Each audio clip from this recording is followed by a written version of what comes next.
Students, welcome to your beautiful channel. મારું નામ સંજય વાઘેલા.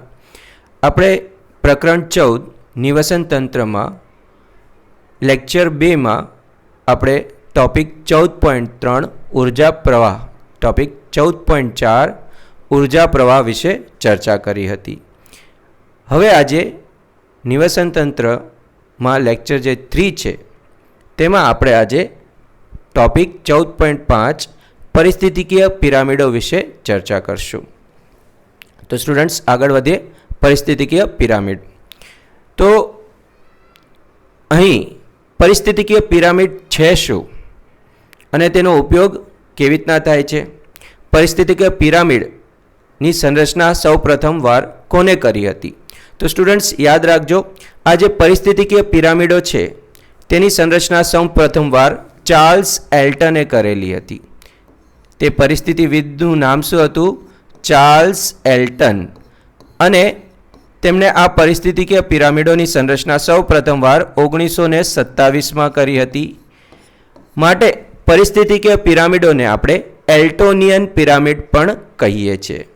તો હવે પ્રશ્ન થાય છે કે પરિસ્થિતિકીય પિરામિડ છે શું?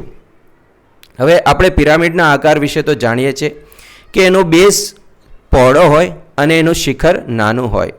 પરંતુ વાસ્તવમાં પરિસ્થિતિકીય પિરામિડ છે શું, એની વ્યાખ્યા શું છે? તો પરિસ્થિતિકીય પિરામિડ એટલે શું કે વિભિન્ન પોષક સ્તરે રહેલા જે સજીવો છે તેમની વચ્ચેના જે ખોરાક અને ઉર્જા સંબંધી જે આંતર સંબંધો છે, જે સંખ્યા, જૈવભાર કે ઉર્જાના સ્વરૂપમાં વ્યક્ત કરવામાં આવે છે, તેને આપણે પરિસ્થિતિકીય પિરામિડો કહીએ છીએ. તો સ્ટુડન્ટ્સ, યાદ રાખજો કે વિભિન્ન પોષક સ્તરે સજીવોનો આહાર કે ઉર્જા સાથેનો જે આંતર સંબંધ છે, જે સંખ્યા, જૈવભાર કે ઉર્જા શક્તિના શબ્દોમાં વ્યક્ત થાય છે અને પિરામિડના સ્વરૂપમાં વ્યક્ત થાય છે, તો તેને આપણે પરિસ્થિતિકીય પિરામિડો કહીએ છીએ. હવે પરિસ્થિતિકીય પિરામિડોની સંરચના કેવી રીતના થાય છે? તો પરિસ્થિતિકીય પિરામિડોની સંરચના માટેના જે ધારણા ધોરણ છે, જો તેની વાત કરીએ તો પરિસ્થિતિકીય પિરામિડમાં હંમેશા ઉત્પાદકો તે પ્રથમ પોષક સ્તરે હોય છે અને દરેક પિરામિડના પાયાનું પ્રતિનિધિત્વ કરે છે. એટલે પિરામિડનો જે પાયો છે તે હંમેશા ઉત્પાદક દ્વારા પ્રતિનિધિત્વ થશે. એટલે ઉત્પાદકો હંમેશા પ્રથમ પોષક સ્તર અને પિરામિડના પાયા ઉપર પ્રતિનિધિત્વ કરશે. અને ત્યારબાદ ઉત્પાદકો કયા પોષક સ્તરે આવે? તો પ્રથમ પોષક સ્તરે.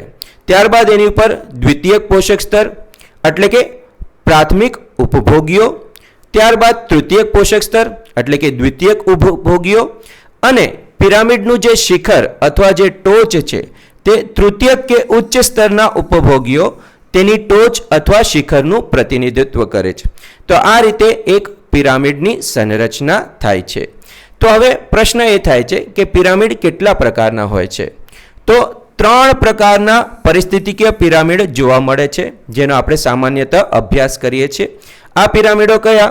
તો સંખ્યાના પિરામિડ એટલે કે પિરામિડ ઓફ નંબર્સ, જૈવભારનો પિરામિડ એટલે કે પિરામિડ ઓફ બાયોમાસ, અને ઉર્જાના પિરામિડ, પિરામિડ ઓફ એનર્જી. અહીં સ્ટુડન્ટ્સ ખાસ યાદ રાખજો કે સંખ્યાના પિરામિડ કરતાં વધુ આદર્શ હોય છે જૈવભારનો પિરામિડ, અને સંખ્યા અને જૈવભારના પિરામિડ કરતાં પણ વધુ આદર્શ જો હોય તો તે હોય છે ઉર્જાનો પિરામિડ. આ શા માટે હોય છે? તો તે આપણે જ્યારે પિરામિડનો અભ્યાસ કરશું ત્યારે આપણને ખ્યાલ આવશે.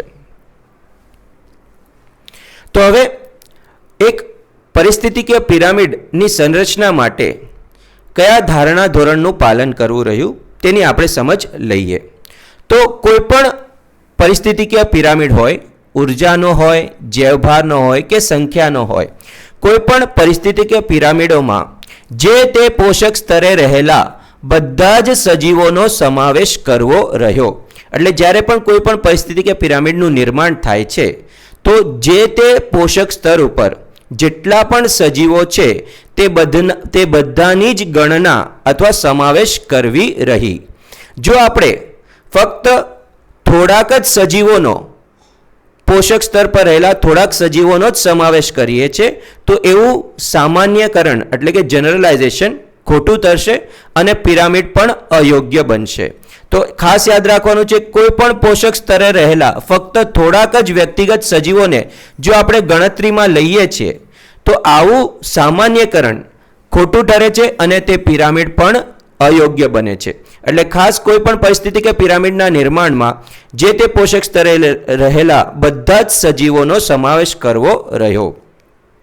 બીજું, પરિસ્થિતિ કે પિરામિડમાં જે પોષક સ્તર છે તે એક ક્રિયાત્મક સ્તરનું પ્રતિનિધિત્વ કરે છે કે અને કોઈ જાતિ કે કોઈ સજીવનું વ્યક્તિગત પ્રતિનિધિત્વ કરતું નથી. એટલે કે પરિસ્થિતિ કે પિરામિડમાં કોઈ પણ પોષક સ્તર છે તે કેવો સ્તર છે? ક્રિયાત્મક સ્તર છે. સજીવની નિવસન તંત્રમાં ખોરાક અને ઉર્જા સંબંધીના કયા કાર્યો છે તેનું પ્રતિનિધિત્વ કરે છે અને આ પોષક સ્તર કોઈ પણ જાતિ કે વ્યક્તિગત સજીવનું પ્રતિનિધિત્વ કરતું નથી. આ બીજો મુદ્દો ધ્યાનમાં રાખવાનો છે. એટલે પોષક સ્તર એ એક ક્રિયાત્મક સ્તર છે, એટલે કે ફંક્શનલ લેવલ છે. કોનું ફંક્શનલ લેવલ છે? જે તે સજીવનું ફંક્શનલ લેવલ છે, ક્રિયાત્મક સ્તર છે અને તે કોઈ પણ જાતિ કે વ્યક્તિગત સજીવનું પ્રતિનિધિત્વ કરતું નથી. આ ખાસ યાદ રાખવાનું છે કે પોષક સ્તર કેવો સ્તર છે? ક્રિયાત્મક સ્તર છે. કોઈ પણ પરિસ્થિતિ કે પિરામિડમાં તે કોઈ જાતિ કે વ્યક્તિગત સજીવનું પ્રતિનિધિત્વ કરતું નથી. હવે તો આનો મતલબ શું છે? આનો મતલબ એ છે કે જે તે સજીવના ખોરાક અને આહાર સંબંધી જે બીજા સજીવો સાથે આંતર સંબંધ છે અને જે કાર્યો છે તેનું ત્યાં પ્રતિનિધિત્વ થાય છે, પણ કોઈ પણ સજીવ કે જાતિનું પ્રતિનિધિત્વ થતું નથી. આનું કારણ એટલું જ છે કે કોઈ પણ સજીવ કે જાતિ એક જ સમયે અલગ અલગ પોષક સ્તરો પર હાજર હોઈ શકે. તો આપણે જોઈ શકીએ છીએ ક્યારેક એક જ વ્યક્તિગત સજીવ અથવા નિવસન તંત્રમાં કોઈ પણ એક જાતિ આપેલ સમયે એક કરતાં વધારે પોષક સ્તરે ઉપસ્થિત હોઈ શકે. એટલે કે કોઈ પણ એક સજીવ અથવા કોઈ પણ એક જાતિ નિયત સમયે એક નિવસન તંત્રમાં એક કરતાં વધારે પોષક સ્તરે હોઈ શકે. તો ત્યારે આપણે અસમંજસમાં પડશું કે તેને કયા પોષક સ્તરે રાખવું. આ પણ એક પરિસ્થિતિ કે પિરામિડની મર્યાદા છે. તો ખાસ યાદ રાખવાનું, પરિસ્થિતિ કે પિરામિડમાં જે પોષક સ્તર છે તે હંમેશા કેવું સ્તર છે? ક્રિયાત્મક સ્તર છે. તે કોઈ જાતિ કે સજીવનું પ્રતિનિધિત્વ કરતું નથી. કારણ કે કોઈ પણ નિવસન તંત્રમાં કોઈ એક વ્યક્તિગત સજીવ અથવા કોઈ એક વ્યક્તિગત જાતિ એક કરતાં વધારે પોષક સ્તરે હાજર હોઈ શકે. તો હવે શું આ વાત સત્ય છે? તો એની આપણે ચકાસણી પણ કરી શકીએ એક ઉદાહરણ દ્વારા. દાખલા તરીકે આપણે જ્યારે એક ચકલીને બીજ, ફળ કે વટાણા ખાતા જોઈએ છે તો તે કોને આરોગે છે? ઉત્પાદકને આરોગે છે. એટલે તે ત્યારે પ્રાથમિક ઉપભોક્તા તરીકે હોય છે. પરંતુ તે ચકલી જ્યારે કીટકો કે કૃમિઓને ખાય છે તો આ જ ચકલી ત્યારે દ્વિતીયક ઉપભોક્તાના સ્વરૂપમાં જોવા મળે છે. માટે આપણે કહી શકીએ કે ચકલી એક પિરામિડ, પરિસ્થિતિકીય પિરામિડ એટલે કે એક નિવસન તંત્રના જ્યારે આપણે પરિસ્થિતિકીય પિરામિડની રચના કરીએ છીએ તો ચકલી એક કરતાં વધારે પોષક સ્તરે હોઈ શકે છે. માટે આપણે એટલે જ કીધું કે પોષક સ્તર કેવું સ્તર છે? ક્રિયાત્મક સ્તર છે. જે સમયે આપણે જે સજીવની તેના ખોરાક અથવા ઉર્જાના સંબંધિત જે આદર્શ સંબંધ ત્યારે એના ખોરાક કયો છે તેના સંબંધમાં જ્યારે વાત કરીએ તો તે પ્રમાણે તેનું પોષક સ્તર ગણવામાં આવે છે. તો આ રીતે જો આપણે આહાર શૃંખલામાં મનુષ્યની ગણના કરવા જઈએ તો પોષક સ્તરે મનુષ્ય કયા ક્રિયાશીલ સ્તરે હોવો જોઈએ? તો અહીંયા સ્ટુડન્ટ્સ આપણે જોઈ શકીએ છીએ કે મનુષ્ય પ્રાથમિક ઉપભોક્તા, દ્વિતીય ઉપભોક્તા, તૃતીયક ઉપભોક્તા આમાંથી કોઈ પણ પોષક સ્તરે હોઈ શકે. મનુષ્ય જ્યારે ફળ, બીજ ખાય છે તો તે પ્રાથમિક ઉપભોક્તા હોઈ શકે. મનુષ્ય જ્યારે મત્સ્યો અને બીજા પક્ષીઓને આરોગે છે તો તે દ્વિતીયક ઉપભોક્તા હોઈ શકે. મનુષ્ય જ્યારે ઉચ્ચ પ્રાણીઓનો માંસાહાર કરે છે તો તે તૃતીયક ઉપભોક્તા હોઈ શકે. એટલે એક પરિસ્થિતિકીય પિરામિડમાં આહાર શૃંખલા જ્યારે આપણે નિર્માણ કરીએ છીએ તો મનુષ્ય એક કરતાં વધારે પોષક સ્તરે જોવા મળી શકે છે. તો હવે આપણે પરિસ્થિતિકીય પિરામિડોની સમજ લઈએ. મોટાભાગના જે નિવસન તંત્રમાં જે સંખ્યાના, જૈવભારના અને ઉર્જાના જે બધા જ પિરામિડો છે તે મુખ્યત્વે કેવા હોય છે? સીધા પિરામિડ હોય છે. કેવા હોય છે? સીધા પિરામિડ હોય છે. એટલે કે ઉત્પાદકોની સંખ્યા અને જૈવભારમાં તૃણાહારીઓ કરતાં વધુ હોય છે. એટલે કે ઉત્પાદકો, તેમનો જૈવભાર અને સંખ્યા જે પ્રથમ પોષક સ્તરે હોય છે તેમનું સંખ્યા અને જૈવભાર દ્વિતીયક પોષક સ્તરે રહેલા તૃણાહારીઓ કરતાં વધુ હોય છે.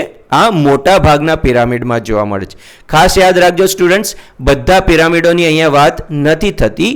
મોટા ભાગના પિરામિડોમાં જે જોવા મળે છે તો પિરામિડો કેવા હોય છે? સીધા હોય છે. બરોબર. અને આ જ રીતે જો આપણે વાત કરીએ તો તૃણાહારીઓ જે કયા પોષક સ્તરે છે? દ્વિતીયક પોષક સ્તરે. તેની સંખ્યા અને જૈવભાર માંસાહારીઓ જે તૃતીયક પોષક સ્તરે હોય છે તેના કરતાં વધુ હોય છે. અને આ જ પ્રકારે જો આપણે ઉર્જા સંબંધી વાત કરીએ તો આપણે આગળ જોયું પણ છે લિન્ડેનમાન્સનો 10% લો. નિમ્ન પોષક સ્તરથી ઉચ્ચ પોષક તરફ ફક્ત 10% જ ઉર્જાનું સ્થળાંતર થાય છે. તો આ જ રીતે નિમ્ન પોષક સ્તરે રહેલી ઉર્જાની માત્રા હંમેશા ઉચ્ચ પોષક સ્તરે રહેલી ઉર્જા કરતાં વધારે હોય. એટલે કે નિમ્ન સ્તર પોષક સ્તર પાસે વધુ ઉર્જા હોય અને તેનાથી ઉપરના જે પોષક સ્તર હોય તેમાં ઉર્જાની માત્રા હંમેશા ઘટાડો જોવા મળે છે. તો સ્ટુડન્ટ્સ, અહીંયા તમે આકૃતિ 14.4માં જોઈ શકો છો. અહીંયા બે પિરામિડો દર્શાવ્યા છે. પહેલું જે પિરામિડ છે આકૃતિ 14.4a તે તૃણભૂમિ નિવસન તંત્રમાં સંખ્યાનો પિરામિડ બતાવેલો છે. કયો પિરામિડ છે? સંખ્યાનો પિરામિડ. તો અહીંયા જોઈ શકો છો પિરામિડનો આકાર કેવો છે? સીધો છે, એટલે કે ઉર્ધ્વવર્તી છે. તો અહીંયા આપણે જોયું કે પ્રાથમિક ઉત્પાદકો જે કયા પોષક સ્તરે છે? પ્રાથમિક પોષક સ્તરે, એટલે કે T1 છે. તો તેમની સંખ્યા કેટલી છે? અંદાજિત 60 લાખની આસપાસ. આંકડો કેટલો છે? 58,42,000 જેટલી વનસ્પતિઓ છે. હવે આ જે પ્રાથમિક ઉત્પાદકો છે તેના ઉપર કોણ ભક્ષણ કરે છે? તો પ્રાથમિક ઉપભોગીઓ જે કયા પોષક સ્તરે હોય છે? દ્વિતીયક પોષક સ્તરે. જો આપણે તેમની સંખ્યાની વાત કરીએ તો તેમની સંખ્યામાં ઘટાડો જોવા મળે છે. ફક્ત કેટલા છે? 7,08,000 જેટલા જ પ્રાથમિક ઉપભોગીઓ છે, એટલે કે તૃણાહારીઓ છે, જે T2 એટલે કે દ્વિતીયક પોષક સ્તરે, જેને આપણે પ્રાથમિક ઉપભોક્તા કહીએ છીએ. અને જો આપણે આગળ વધીએ તો પ્રાથમિક ઉપભોક્તા ઉપર કોણ? દ્વિતીયક ઉપભોક્તા માંસાહારીઓ જે તૃતીયક પોષક સ્તરે હોય છે, એટલે કે T3. તો ત્યાં શું છે? દ્વિતીયક ઉપભોક્તા. તેમની સંખ્યાની વાત કરીએ તો સંખ્યામાં હજી ઘટાડો જોવા મળે છે. ફક્ત કેટલા છે? 3,54,000 જેટલા જ છે. હવે આ રીતે આપણે T4 એટલે કે ચતુર્થ પોષક સ્તરની જો વાત કરીએ તો ત્યાં સર્વોચ્ચ માંસાહારીઓ, ઉચ્ચ માંસાહારીઓ એટલે કે તૃતીયક ઉપભોક્તા જોવા મળશે. અને તેમની સંખ્યા ખાસ ધ્યાનમાં લ્યો, ફક્ત કેટલા છે? 3 જ છે.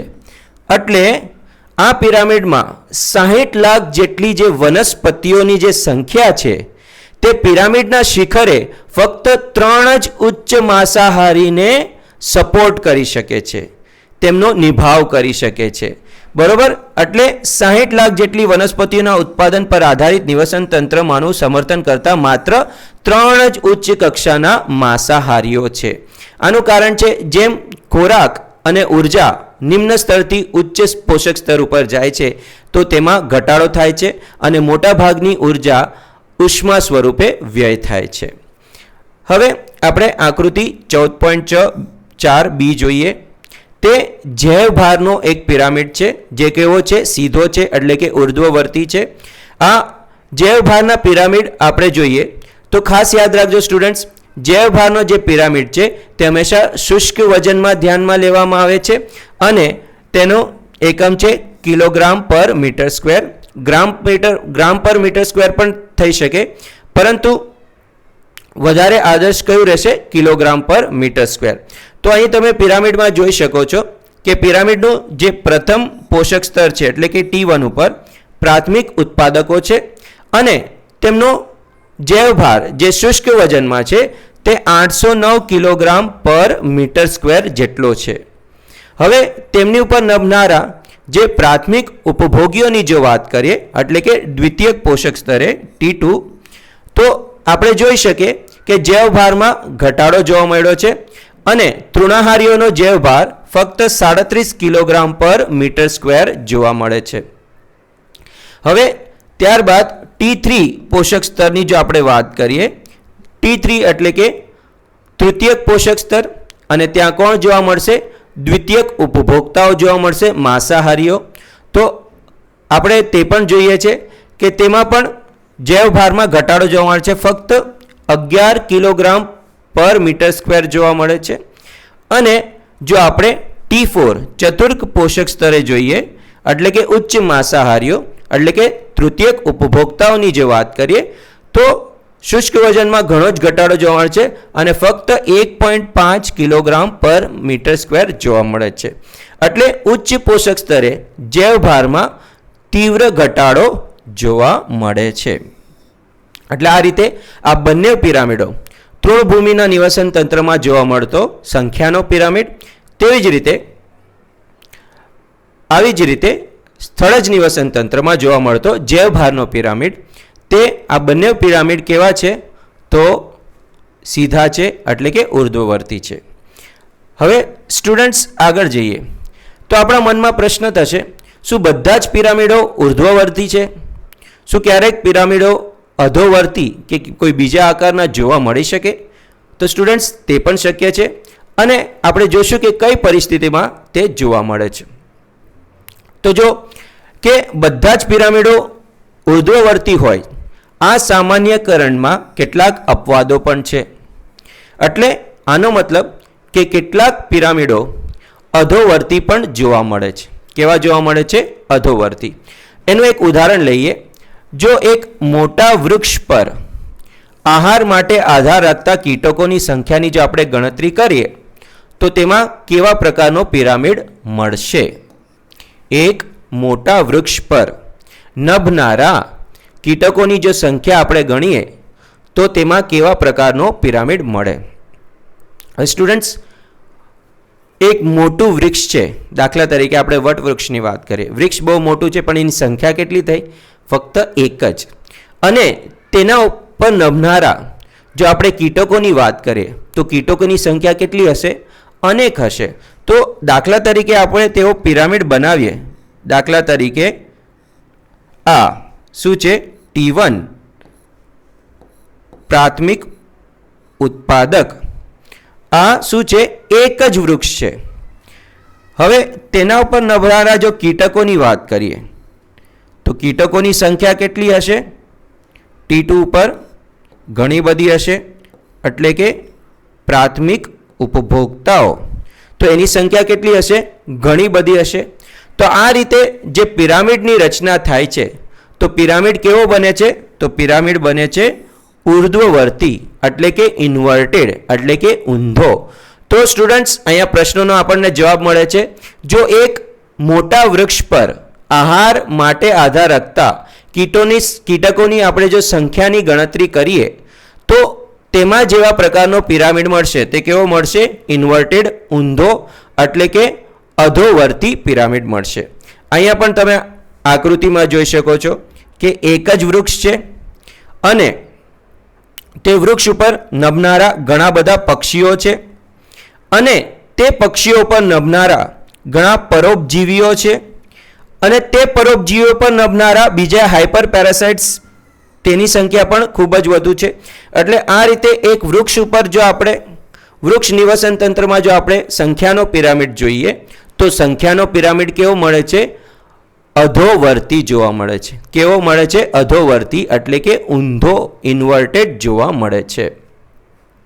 હવે એમાં એ નાના કીટકો પર નિર્ભર રહેતા નાના પક્ષીઓની જો સંખ્યા ઉમેરીએ અને તેની જો ગણતરી કરીએ અને એની સાથે કીટક પક્ષી નાના પક્ષીઓ પર નિર્ભર કરતા મોટા પક્ષીઓની ગણતરી કરીએ તો તે સંખ્યાનો પિરામિડનો આકાર કેવો હશે? તો સ્ટુડન્ટ્સ, અહીંયા તમે આકૃતિમાં જોઈ શકો છો, એક જ વૃક્ષ છે. વૃક્ષ નિવસન તંત્રમાં ઉપર નભનારા ઘણા બધા પક્ષીઓ છે અને તે ઘણા બધા પક્ષીઓ પર નભનારો એક જ મોટો માંસાહારી પક્ષી છે. તો આ રીતે જો જોવા જઈએ તો પિરામિડનો આકાર કેવો થાય છે? સ્પિન્ડલ શેપ થાય છે. કેવો થાય છે? સ્પિન્ડલ શેપ, એટલે કે ત્રાકાકાર થઈ શકે. તો આ જ રીતે આપણે જો અહીંયા પિરામિડ બતાવીએ T3 એટલે કે સેકન્ડરી કન્ઝ્યુમર્સ, દ્વિતીયક ઉપભોક્તાઓ. તેમાં જો આપણે પક્ષીની ગણતરી કરીએ, કોની ગણતરી કરીએ? પક્ષીની. તો કીટકોની તુલનામાં પક્ષીઓની સંખ્યા શું હશે? ઓછી હશે. અને હજી આગળ આપણે T4 જઈએ કે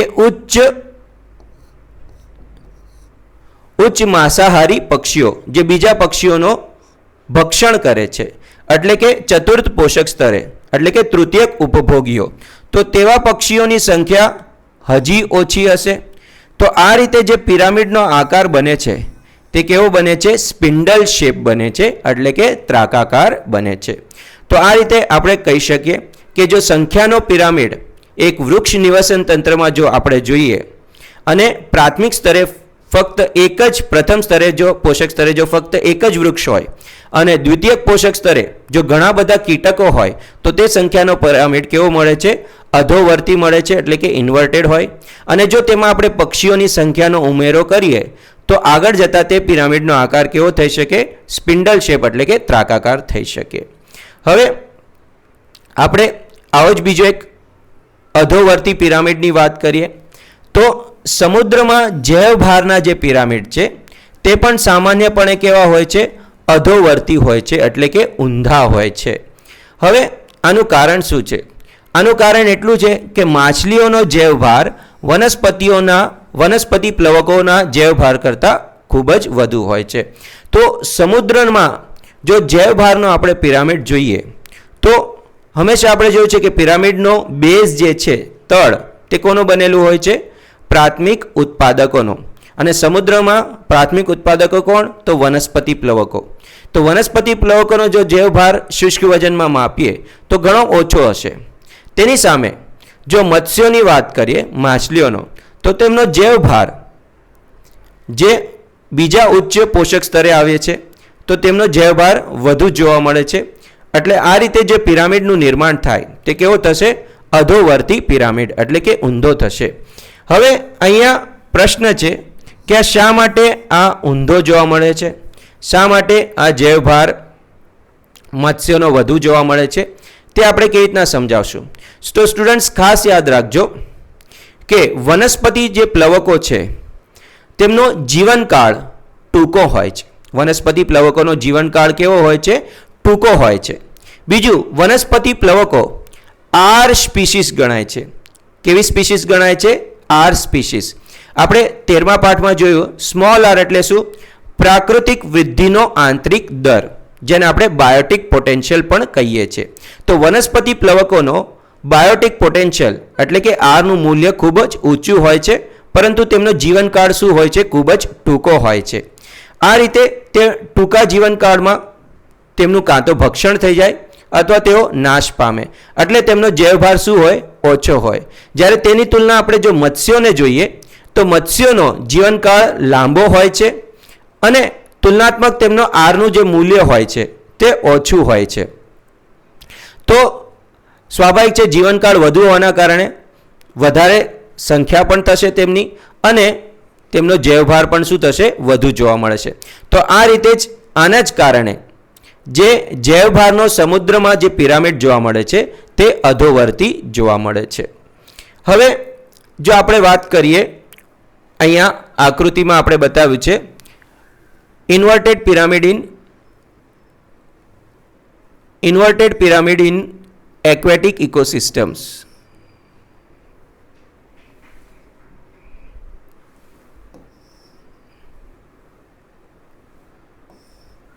inverted pyramid in an aquatic ecosystem એટલે કે જલજ નિવસન તંત્ર જેવું કે સમુદ્રમાં જે અધોવર્તી પિરામિડની આપણે વાત કરીએ તો જો પ્રોડ્યુસર્સ ઉત્પાદકો એટલે કે વનસ્પતિ પ્લવકો તેમનો જો જૈવભાર જોયો છે તો જૈવભાર કેટલો છે 4 ગ્રામ પ્રતિ મીટર સ્ક્વેર. તેની તુલનામાં જે મત્સ્યો આ કયો પોષક સ્તર થયો T1 T2 એટલે પ્રાથમિક ઉપભોગીઓ તેમાં જે મત્સ્યો છે તેમનો જૈવભાર કેટલો બતાવે છે 8 ગ્રામ પ્રતિ મીટર સ્ક્વેર. અને હજી આપણે T3 પોષક સ્તરે જઈએ એટલે કે માંસાહારી મત્સ્યોની વાત કરીએ તો તેમનો જૈવભાર હજી વધુ જોવા મળે છે 12 ગ્રામ પ્રતિ મીટર સ્ક્વેર. તો આ રીતે એક સમુદ્રમાં જે જૈવભારનો પિરામિડ છે તે કેવો મળે છે અધોવર્તી એટલે કે ઇન્વર્ટેડ જોવા મળે છે. હવે આપણે ઉર્જાના પિરામિડની વાત કરીએ. ઉર્જાનો પિરામિડ હંમેશા ઉર્ધ્વવર્તી જ હોય છે, ક્યારેય ઉલટો શક્ય નથી. સ્ટુડન્ટ્સ ખાસ ધ્યાન રાખજો, બહુ જ ઇમ્પોર્ટન્ટ છે. ઉર્જાનો જે પિરામિડ હોય છે તે હંમેશા સીધો જ હોય છે એટલે કે ઉર્ધ્વવર્તી હોય છે, કોઈ દિવસ ઊંધો એટલે કે અધોવર્તી શક્ય જ નથી. કારણ કે આપણે લિન્ડેનમાન્સના 10% નિયમ જોઈ લીધો છે કે નિમ્ન પોષક સ્તરથી ઉચ્ચ પોષક સ્તર તરફ જ્યારે ઉર્જાનું સ્થળાંતર થાય છે તો ફક્ત 10% જ ઉર્જા ઉચ્ચ પોષક સ્તરે પ્રાપ્ત થાય છે, બીજી મોટાભાગની ઉર્જા ઉષ્મા સ્વરૂપે વ્યય થઈ જાય છે.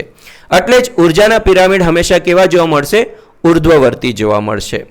કારણ કે જ્યારે એક ચોક્કસ પોષક સ્તરથી ઉચ્ચ બીજા પોષક સ્તરે ઉર્જા પ્રવાહિત થાય છે ત્યારે દરેક તબક્કે કેટલીક ઉર્જા ઉષ્મા સ્વરૂપે હંમેશા ગુમાવાય છે. એટલે નિમ્ન પોષક સ્તરથી ઉચ્ચ પોષક સ્તરે ફક્ત 10% જેટલી જ ઉર્જા સ્થળાંતર થાય છે. એટલે ઉર્જાના પિરામિડમાં દરેક સ્તંભ બહાર આપેલ સમયે કે વાર્ષિક પ્રતિ એકમ વિસ્તારમાં દરેક પોષક સ્તરે હાજર રહેલા ઉર્જાની માત્રાનું શું કરે છે સૂચન કરે છે. અને નિમ્ન પોષક સ્તરની ઉર્જા હંમેશા વધુ જોવા મળશે કોની તુલનામાં ઉચ્ચ પોષક સ્તરની તુલનામાં. તો સ્ટુડન્ટ્સ અહીંયા તમે જોઈ શકો છો આકૃતિ 4.4D માં તમે એક આદર્શ ઉર્જાનો પિરામિડ જોઈ શકો છો. આ આદર્શ ઉર્જાના પિરામિડમાં આપણે જોઈએ છે સૂર્યપ્રકાશમાંથી 1 મિલિયન એટલે કે 10 લાખ જૂલ જેટલી ઉર્જાનો પ્રપાત થાય છે અને તેનો ફક્ત કેટલા 1% ધ્યાન રાખજો 1 મિલિયન એટલે કે 10 લાખ જેટલી સૂર્ય ઉર્જાનો ફક્ત 1% ઉર્જા જેટલો ભાગ વાસ્તવિક પ્રાથમિક ઉત્પાદકતામાં પરિવર્તિત થાય છે. કોના દ્વારા ઉત્પાદકો દ્વારા. એટલે તમે જોઈ શકો છો પ્રાથમિક પોષક સ્તર T1 ઉપર જે પ્રાથમિક ઉત્પાદકો છે તેમાં સૂર્યપ્રકાશની જે ઉર્જા છે તેની તુલનાનો ફક્ત 1% જેટલી ઉર્જા NPP સ્વરૂપે એટલે કે વાસ્તવિક પ્રાથમિક ઉત્પાદકતા સ્વરૂપે પ્રાપ્ત થાય છે. અને આ કેટલી બેસે છે ફક્ત 1% બેસે છે. હવે તો આપણે જોયું કે T1 પોષક સ્તર પ્રાથમિક ઉત્પાદકતા ઉર્જા કેટલી સંગ્રહિત છે વાસ્તવિક પ્રાથમિક ઉત્પાદકતાના સ્વરૂપે તો 10,000 જૂલ્સ. હવે તૃણાહારીઓ જે દ્વિતીયક પોષક સ્તરે છે એટલે કે પ્રાથમિક ઉપભોગીઓ ત્યાં જો ઉર્જાનું આપણે જોઈએ તો ફક્ત કેટલી જ ઉર્જા સ્થળાંતર થાય છે 10% જ ઉર્જા સ્થળાંતર થાય છે. એટલે તે સ્તરે ફક્ત આપણને 1000 જૂલ જેટલી ઉર્જા જોવા મળે છે. હવે તૃતીયક પોષક સ્તરની વાત કરીએ T3 જ્યાં દ્વિતીયક ઉપભોગીઓ છે તો ત્યાં પણ ઉર્જાનું સ્થળાંતર કયો નિયમનું ચાર્લ્સ લિન્ડેનમાનના નિયમનું પાલન કરે છે અને ફક્ત 10% જ ઉર્જા આગળ વધે છે. એટલે ત્યાં કેટલી જોવા મળે છે 100 જૂલ જેટલી ઉર્જા જ જોવા મળે છે. અને T4 એટલે કે ચતુર્થ પોષક સ્તર ત્યાં તૃતીયક ઉપભોગીઓ હોય છે ત્યાં ફક્ત કેટલી જ ઉર્જાનું સ્થળાંતર થાય છે હજી 10% જ. એટલે ફક્ત 10 જૂલ જેટલી જ ઉર્જા જોવા મળે છે. તો અહીં તમે આપણે સ્ટુડન્ટ્સ જોઈ શકીએ છીએ કે ઉર્જાનો જે એક આદર્શ પિરામિડ છે જો એનું આપણે પૃથ્થકરણ કરીએ તો પ્રાથમિક ઉત્પાદકો સૂર્યપ્રકાશમાંથી જે ઉપલબ્ધ ઉર્જા છે તેનો ફક્ત 1% ઉર્જાને વાસ્તવિક પ્રાથમિક ઉત્પાદનમાં પરિવર્તિત કરે છે અને તે 1%નો પછીના ઉપરના પોષક સ્તરે 10%ની માત્રા જ સ્થળાંતર થાય છે અને ઉચ્ચ પોષક સ્તરે તેમાંથી ફક્ત 10 જૂલ જેટલી જ ઉર્જા પ્રાપ્ત થાય છે. એટલે સ્ટુડન્ટ્સ અહીંયા યાદ રાખો કે ઉર્જાનો જે પિરામિડ છે તે કોઈ પણ નિવસન તંત્ર હોય જલજ હોય કે સ્થળજ તે હંમેશા શું હોય સીધો જ હોય એટલે કે ઉર્ધ્વવર્તી હોય છે અધોવર્તી જોવા મળતો નથી. હવે અહીંયા આકૃતિ 14.4c તમે જોઈ શકો છો કે પ્રાણી પ્લવકો આ કોનો છે તો જલજ નિવસન તંત્રમાં એટલે કે દરિયામાં જોવા મળતો કયો જૈવભારનો પિરામિડ છે. અહીંયા એની આકૃતિ આપેલી છે કે પ્રાણી પ્લવકોની વ્યાપક સ્થિતિ સ્થાયી પાક સ્ટેન્ડિંગ ક્રોપ તેનું સમર્થન કરતા વનસ્પતિ પ્લવકો નાના સ્થિત પાકનો જૈવભાર અધોવર્તી પિરામિડ જોવા મળે છે. એટલે વનસ્પતિ પ્લવકોનો જે સ્ટેન્ડિંગ ક્રોપ એટલે કે પ્રાપ્ય પાક તેનો જે જૈવભાર જોઈએ તો ફક્ત કેટલો છે 4 kg/m² જેટલો બેસે છે. તેની તુલનામાં જે પ્રાથમિક ઉપભોગીઓ છે જે દ્વિતીયક પોષક સ્તરે હોય છે તેનો જૈવભાર 21 kg/m² જેટલો બેસે છે. તો આ રીતે એક દરિયામાં જોવા મળતા જૈવભારનો જે પિરામિડ છે તે કેવો જોવા મળે છે અધોવર્તી એટલે કે ઊંધો જોવા મળે છે. હવે સ્ટુડન્ટ્સ તો આપણે જોયું કે સંખ્યાના જો પિરામિડની વાત કરીએ તો સંખ્યાનો પિરામિડ તૃણભૂમિમાં સીધો જોવા મળ્યો, લગભગ જલજ નિવસન તંત્રમાં પણ સીધો જોવા મળે છે. પરંતુ એક વૃક્ષ નિવસન તંત્રમાં સંખ્યાનો પિરામિડ કેવો જોવા મળે અધોવર્તી ઊંધો જોવા મળે. અને જો તેમાં ઉચ્ચ પોષક સ્તરોની વધારે ગણતરી થાય તો તે ત્રાકાકાર પણ થઈ શકે. તેવી જ રીતે તો જૈવભારના જો પિરામિડની વાત કરીએ તો જૈવભારનો પિરામિડ સ્થળજ નિવસન તંત્રમાં સીધો જોવા મળે છે એટલે કે ઉર્ધ્વવર્તી. પરંતુ જલજ નિવસન તંત્રમાં દરિયામાં જો આપણે જોઈએ તો તે કેવો જોવા મળે છે અધોવર્તી એટલે કે ઊંધો જોવા મળે છે. પરંતુ જો આપણે ઉર્જાના પિરામિડની વાત કરીએ તો તે બધા જ નિવસન તંત્રોમાં કેવો જોવા મળે છે સીધો જોવા મળે છે. હવે સ્ટુડન્ટ્સ આપણે જોઈએ કે આ જે પરિસ્થિતિકીય પિરામિડો છે શું તેમની કોઈ મર્યાદાઓ છે?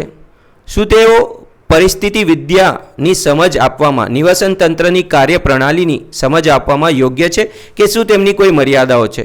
તો સ્ટુડન્ટ્સ પરિસ્થિતિકીય પિરામિડોની પોતાની મર્યાદાઓ પણ છે અને ઘણી મોટી મર્યાદાઓ છે. તો આપણે જોઈએ કે પરિસ્થિતિકીય પિરામિડો છે તેની કેટલીક સીમા મર્યાદાઓ છે, લિમિટેશન્સ છે. જેમ કે પહેલી શું છે પિરામિડમાં એવી પણ જાતિઓનો સમાવેશ થાય છે કે જેઓ 2 કે વધારે પોષક સ્તરોએ એક સાથે સંબંધિત હોય છે, માટે તેમને ગણતરીમાં લેવી શકવી મુશ્કેલ હોય છે. જેનું ઉદાહરણ આપણે જોઈ કે ચકલી જ્યારે બીજ ખાય છે તો તે પ્રાથમિક ઉપભોક્તા હોય છે અને દ્વિતીયક પોષક સ્તરે હોય છે. પણ તે જ ચકલી જ્યારે કીટક ખાય છે તો તે દ્વિતીયક ઉપભોક્તા હોય છે અને તૃતીયક પોષક સ્તરે હોય છે. આ જ લગભગ બાબત કોને લાગુ પડે છે મનુષ્યને. તો પરિસ્થિતિકીય પિરામિડમાં જે સજીવો એક કરતાં વધારે પોષક સ્તરોએ હોય તો તેમને ગણતરીમાં લેવા મુશ્કેલ થઈ પડે છે. આ પરિસ્થિતિકીય પિરામિડની પહેલી મર્યાદા છે. બીજું પરિસ્થિતિ પિરામિડ આપણે જોઈએ તો તેમાં એક સરળ આહાર શૃંખલાને માનવામાં આવે છે, એનો દૃષ્ટિકોણ રાખવામાં આવે છે. પરંતુ જો આપણે પ્રકૃતિમાં જોઈએ તો પ્રકૃતિમાં સરળ આહાર શૃંખલાઓ ભાગ્યે જ જોવા મળે છે. ઘણી બધી આહાર શૃંખલાઓ એકબીજા સાથે આંતર સંબંધિત થઈને આહાર ઝાડનું નિર્માણ કરતા હોય છે. તો ત્યારે પરિસ્થિતિકીય પિરામિડો તેના આધારે નિર્માણ કરવા મુશ્કેલ થઈ જાય છે. તો પરિસ્થિતિકીય પિરામિડની આ બીજી સીમા મર્યાદા છે, તે એક સરળ આહાર શૃંખલાને માન્ય રાખે છે જેનું પ્રકૃતિમાં કદી અસ્તિત્વ હોતું નથી. અને પ્રકૃતિમાં વાસ્તવિક શું જોવા મળે છે આહાર ઝાડનો સમાવેશ થાય છે, જેનો પરિસ્થિતિકીય પિરામિડ જેના આધારે પરિસ્થિતિકીય પિરામિડનું નિર્માણ કરવું અઘરું થઈ જાય છે. બરાબર. તો આ બીજી મર્યાદા હતી. ત્રીજી મર્યાદા શું છે મૃતોપજીવીઓને નિવસન તંત્રમાં મહત્વની ભૂમિકા ભજવે છે પણ પરિસ્થિતિકીય પિરામિડોમાં તેમને કોઈ સ્થાન આપવામાં આવ્યું નથી. તો સ્ટુડન્ટ્સ આપણે જોયું કે સ્થળજ નિવસન તંત્રમાં ચર્ય આહાર શૃંખલા કરતાં પણ વધુ ઉર્જા મૃત અવશેષીય આહાર શૃંખલા દ્વારા વહન પામે છે. તે આપણે આગળ જોઈ લીધું. અને મૃતોપજીવીઓ છે તે નિવસન તંત્રના એક મુખ્ય ઘટક છે, પણ પરિસ્થિતિકીય પિરામિડમાં કોઈ પણ સ્તરે મૃતોપજીવીઓનું કોઈ જાતનું ગણના કરવામાં આવી નથી. તો આ શું થશે ખોટું થશે. માટે આ શું છે પરિસ્થિતિકીય પિરામિડની ત્રીજી સીમા મર્યાદા છે. એટલે જે મૃતોપજીવીઓ નિવસન તંત્રમાં મહત્વની ભૂમિકા ભજવે છે તેમને પરિસ્થિતિક પિરામિડમાં કોઈ સ્થાન આપવામાં આવ્યું નથી, તેમની ગણના થઈ નથી. આ હતી પરિસ્થિતિક પિરામિડોની સીમા મર્યાદાઓ. સ્ટુડન્ટ્સ, આશા રાખું છું કે આ ટૉપિક તમને સમજમાં આવ્યો હશે. કમેન્ટ્સ લખી તમારી જે પણ તકલીફો હોય, મુશ્કેલી હોય, સમસ્યા હોય તે જરૂર મને જણાવશો. હું એને નિવારણ કરવાની કોશિશ કરું છું અને આવી જ રીતે આગળ સારા સારા વિડીયો અપલોડ કરીને તમારી સહાયતા કરતા રહેશો.